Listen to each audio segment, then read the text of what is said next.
Well, that was just some really nice quiet plinking at 1,025 yards with 22 arc using the Siege ROC 556 suppressor. I love when a company takes a new way to look at an old problem, and that is exactly what Siege has done. The old problem of guns being loud has been solved by baffle suppressors for over 100 years now.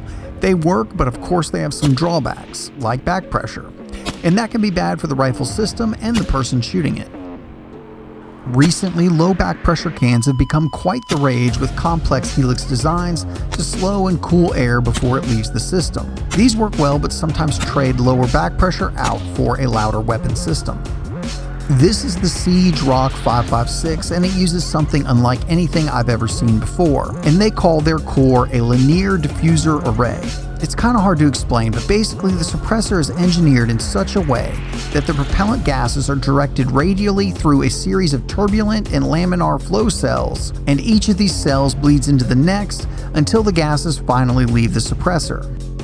It's kind of hard to verbalize, but it is easier to see. You can see it through thermal imaging, and Siege was kind enough to send me this video where they filmed it in slow motion with a clear tube.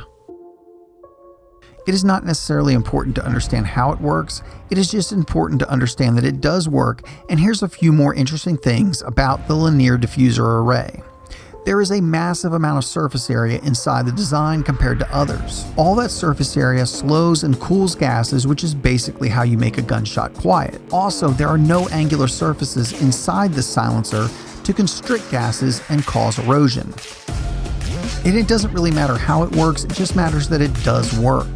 I probably wouldn't say the ROC 556 is the quietest 556 silencer ever, but it is far quieter than the majority of the pack. It also has a nice low tone. Overall, as far as 556 silencers go, it is a very pleasant silencer to shoot.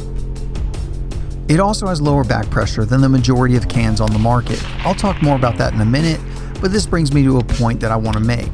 The Siege ROC 556 is a very well balanced silencer. It gives the shooter rock solid performance, see what I did there, across all aspects that I think a silencer consumer should look for. We'll talk some more about that in a minute, but I know you guys really just want to hear it, so here you go.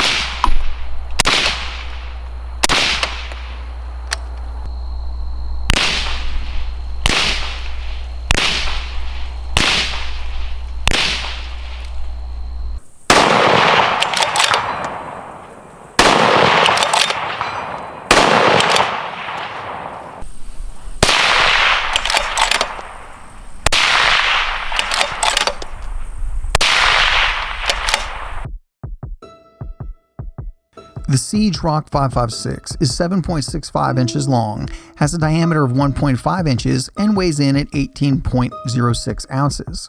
So let's talk about that for a second. There is no denying that the ROC 556 is long compared to many 556 cans, but Siege has engineered this to accept any aftermarket mount into their hub compatibility. That means any really long 3-port chemo mount or whatever mount you have, it should work just fine with the ROC 556. Also, if you're looking for something a little shorter, they are getting very close to launching their ROC 556K version, which will be significantly shorter, and if the performance is even close, that will be a very impressive can as well. It's also got a pretty thin diameter compared to most of the other cans out there if that's something you like. And it's on par or lighter than other cans, touting no barrel length restrictions and full auto rated. It is constructed out of Inconel and precipitation hardening stainless steel with a beautiful nitride finish, giving it a robust build but maintaining good looks. Nitride is a very nice finish. It's far stronger than something like a Cerakote and will hold up far better to use and abuse than just about any other finish you could come up with. Another thing that I really like about Siege is they have what they call their bulletproof warranty, and basically that means whatever you do to this can, no worries, they will cover it. This is really nice to hear, as it seems more and more companies are kind of putting more and more restrictions on their warranties. It is nice to see one that is still willing to stand behind their products. Accuracy was phenomenal. We were easily able to get great hits out past 1,000 yards with the ROC 556 with 22 ARC and 22 Creedmoor. That does bring up another thing. According to Siege, it's good to go on basically anything 22 caliber, including 22 Creedmoor, but sadly the bore isn't quite generous enough for 6mm cartridges, so no 6 ARC. Let's talk about back pressure for a second. In a video somewhat recently, I said that a can had low back pressure and some of you disagreed, and I think it's a matter of point of reference, because I would also say that the Siege ROC 556 has low back pressure when compared to a traditional baffle can. However, that being said, there are cans with lower back pressure than the Siege can, but that too usually comes with some trade-offs. The design of this can lets the shooter get lower back pressure than a traditional baffle can, with a good deep tone to the sound and none of that tinging noise some of the really low back pressure cans can get. If you've shot them, you know exactly what I'm talking about. You, the consumer, has to decide what are the most important aspects of a can for you, and then make the best decision accordingly.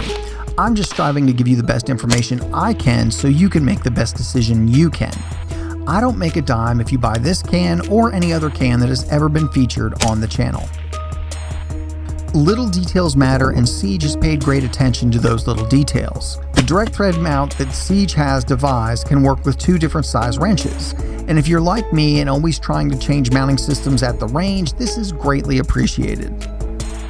Speaking of wrenches, the wrenches that come with the ROC 556 are far nicer than what you normally get with other silencers. They're thicker and seem to be made of stronger metal than typical. If you've ever bent a suppressor wrench trying to get off a stuck mount, I would say that this is a thing of the past with these wrenches. While I don't think good packaging is a must, I always appreciate it when it is there, and the packaging for the Siege cans is very nice. The Siege ROC 556 is an extremely well-balanced can. So what exactly do I mean by that? Well, for instance, if you have a can that has the lowest back pressure, it usually gives up some sound performance. If you have a can that is the quietest, it usually has higher back pressure. And I could go on, but you get the idea. It's usually a give and take on features and the performance in a given can.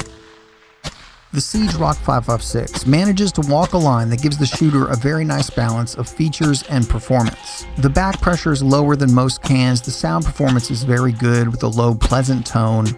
It backs that up with a robust build and no barrel length restrictions, full auto rated, and a great nitride finish. Combine all of that with a no questions asked warranty that seems to be something that is really disappearing from the industry lately. All of that makes the Siege ROC 556 a very appealing offering to me, and I can't wait to see what this company does moving forward.